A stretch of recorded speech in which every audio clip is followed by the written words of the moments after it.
जरूरी है। बात करी है भी उस सत्र में कांग्रेस जो है आज अपनी भूमिका जो कांग्रेस की होनी चाहिए वो निभाने की बजाय बारी बारी वेल में जा रहे हैं। मैंने सारी चीजें सारी खबर मैंने सुनी है, बारी बारी वेल में जा रहे हैं, बारी बारी से सदन को स्थगित कराने की कोशिश कर रहे हैं। तुम स्थगित कराने के बजाय जब कामरों को प्रस्ताव मंजूर हो रहे हैं तो उसमें चर्चा क्यों नहीं करते, आते क्यों? आखिरी सवाल हो गया, आप सिरसा से बिलोंग करते हैं और गोकुल सेतिया की एक वीडियो वायरल हो रही है। गोकुल सेतिया की बात करें तो और विधायक भी जैसे अधिकारियों से बात करते हैं और कहीं ना कहीं कहते हैं, गोकुल भी तो सरकार के साथ मिला हुआ है। कहते हैं अधिकारी सुनते नहीं है। नहीं, गोकुल भी तो सरकार के साथ है। गोकुल चीफ मिनिस्टर के मंच पे जाकर चीफ मिनिस्टर की बढ़ाई करता ही नहीं करता, तो फिर कसर क्या रहेगी ये बताइए।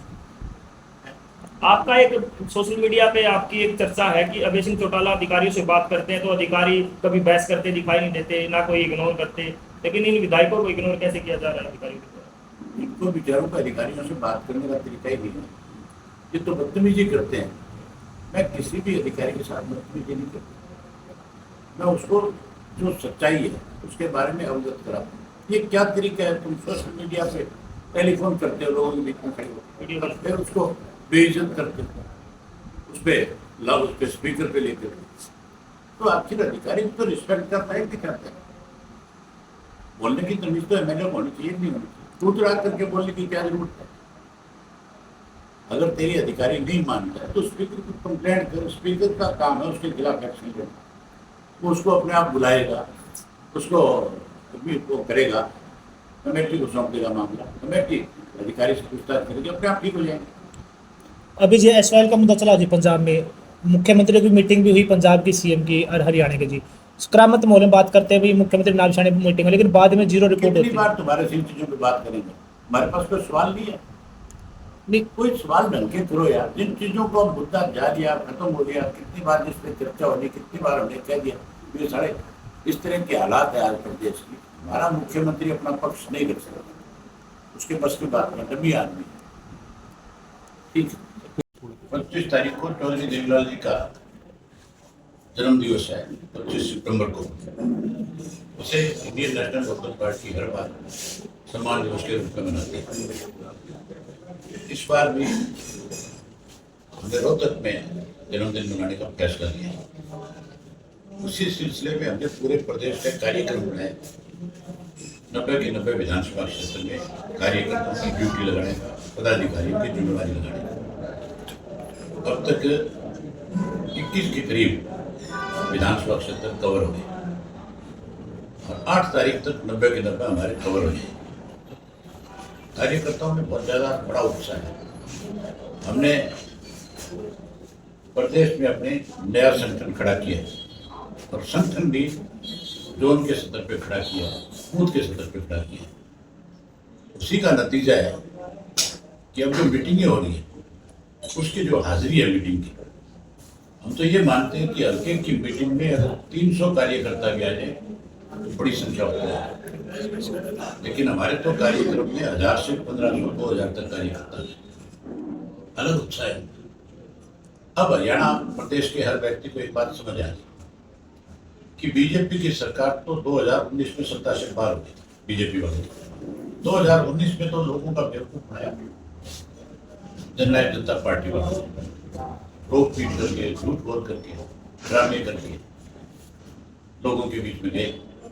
लोगों ने कहीं ये मान लिया कि इनके साथ में जाए, इसलिए उनको 10 सीट जीत के दी, बीजेपी को गाड़ी देते थे और ये कहते थे इसको जमुना पार करा दें, उन्हीं की गोद में जाके बैठे। उनकी वजह से 2019 में सरकार लोगों ने फैसला कर लिया था कि अगली बार मौका है इनको जरूर सबक सिखा दें। जो रोज अपने भाषणों में बकवास किया करते थे, कहते थे कि हमने तो INLD को 20 MLA दे दिए थे, झंडा दे दिया था, फलाना दे दिया था। कहते थे कि उनके तो 2% वोट नहीं बचे, हम तो 17% लेके आए। अब की बार उनका है तसल्ली करा देंगे, कहीं के नहीं छोड़े। अब कहीं कार्यकर्ता की बैठक करने लायक भी नहीं बचे। अब तो चौधरी देवीलाल का जन्मदिन भी मनाने की हिम्मत नहीं कर पा रहे। जो चौधरी देवीलाल के नाम की पार्टी बना करके लोगों को लूट करके लेके गए थे, वो तो साफ हो गया करके। कांग्रेस वालों ने अब की बार एक षड्यंत्र के तहत उड़ान पार्टी ने इस भाजपा की सरकार बनाई है। अब वो बात लोगों के समझ में आती है। लोग कहते हैं हम रोहतक जा करके हुड्डा की तसल्ली करा के आए हैं। आपको निमंत्रण देने हैं, आप भी आओ। 25 सितंबर को रोहतक पहुंचो, अपनी आंख से देखो किस तरह से लोग ढोल नगाड़ों के साथ आएंगे, लाखों की संख्या में आएंगे और एक नया हरियाणा का संकल्प लेकर के जाएंगे। कांग्रेस को भी, बीजेपी को भी, बीजेपी को सत्ता से पार करने का उस दिन फैसला लेंगे, भाई कांग्रेस को दूर कर देंगे। आज हर आदमी इस बात को कहता है कि बाबू बेटा ने बेड़ा गर्क कर दिया पूरे प्रदेश को। षड्यंत्र के तहत बीजेपी की मदद में लगे। आज भी विधानसभा में बीजेपी की मदद कर रहे हैं। बहुत बड़ा मामला है law and order. Law and order में कानून व्यवस्था को लेकर के अर्जन मोशन दिया हुआ है। उस अर्जन मोशन पे चर्चा करने के बजाय बारी बारी वेल में जाकर के कहीं नेम होकर के भागना चाहता है। कांग्रेस के अगर विधायक कोई वॉकआउट करके बजाय तो हमने वॉकआउट नहीं करना। हमने तो कानून व्यवस्था के ऊपर प्रदेश में जिस तरह की स्थिति है, सरकार को उस पर घेरना है, सरकार को कटघरे में खड़ा करना है। आपको लगता है वॉकआउट करेंगे कांग्रेस पहले या आपने? कांग्रेस वाले तो मुझे ये लगता है कि वो कहीं ना कहीं शोर मचा करके, नेम हो करके और शहीद होना चाहते हैं, चर्चा नहीं करना चाहते। बीजेपी की कैसे मदद हो, बीजेपी को कैसे इस संकट से बचाया जाए, उस काम में लगे। केवल अखबार की सुर्खियां बढ़ना चाहते हैं। ताऊ देवलाल की रैली जब हर बार होती है, हर साल देखते हैं, ग्रामीण जो कल्चर देखने को मिलता है, लेडीज घाघरा चोली पहन के आते हैं, बुग्गी पर लोग आते दिखाई देते हैं, पुराना कल्चर दिखाई देता आप है। आना तो सही, आपको निमंत्रण इसीलिए दे रहा हूँ। आप आना, लोग ट्रैक्टरों से भी जाएंगे, जुलाना से 100 से ज़्यादा ट्रैक्टर जाएंगे, जबकि 45-50 किलोमीटर है। अगर जुलाना से ट्रैक्टर पे चढ़ के जाएंगे तो फिर तो आस पड़ोस से पता नहीं कितने हजारों ट्रैक्टर आएंगे। अभय सिंह जी, आपने 2 दिन पहले एक बयान दिया है कि जो मनीषा हत्याकांड हुआ उसकी सीबीआई को जांच हुई है, पंजाब पुलिस को होनी चाहिए। सीबीआई तो बीजेपी की कठपुतली है। हरियाणा प्रदेश में बीजेपी की सरकार है, केंद्र में बीजेपी की सरकार है, तो फिर क्या जांच होगी? नफे सिंह राठी की हत्या को 2 साल से ज्यादा समय होगा, सीबीआई को जांच सौंप दी थी। क्या किया सीबीआई ने? अब तक सोनाली फोगाट का मामला है, अब तक किया क्या? कुछ किया? तो फिर अगर उसका कुछ नहीं किया चौधरी नफे सिंह राठी वाला, तो फिर इसकी क्या उम्मीद करोगे आप? ये तो बीएसपी तेरी सीबीआई तो लिपापोती करेगी। अभी सांसद जयप्रकाश जी अभी जींद आए थे जी, आज भी जींद है। उन्होंने कहा कि सीबीआई पर विश्वास तो करना पड़ेगा ना पब्लिक को जी, न्याय के। ये बीजेपी वाले के साथ मिले हुए हैं। कांग्रेस जो है, कांग्रेस की, इन्होंने तो सरकार बनाई इनके तो इसी तरह के बयान आए बेचारे, और वो क्या कहेंगे?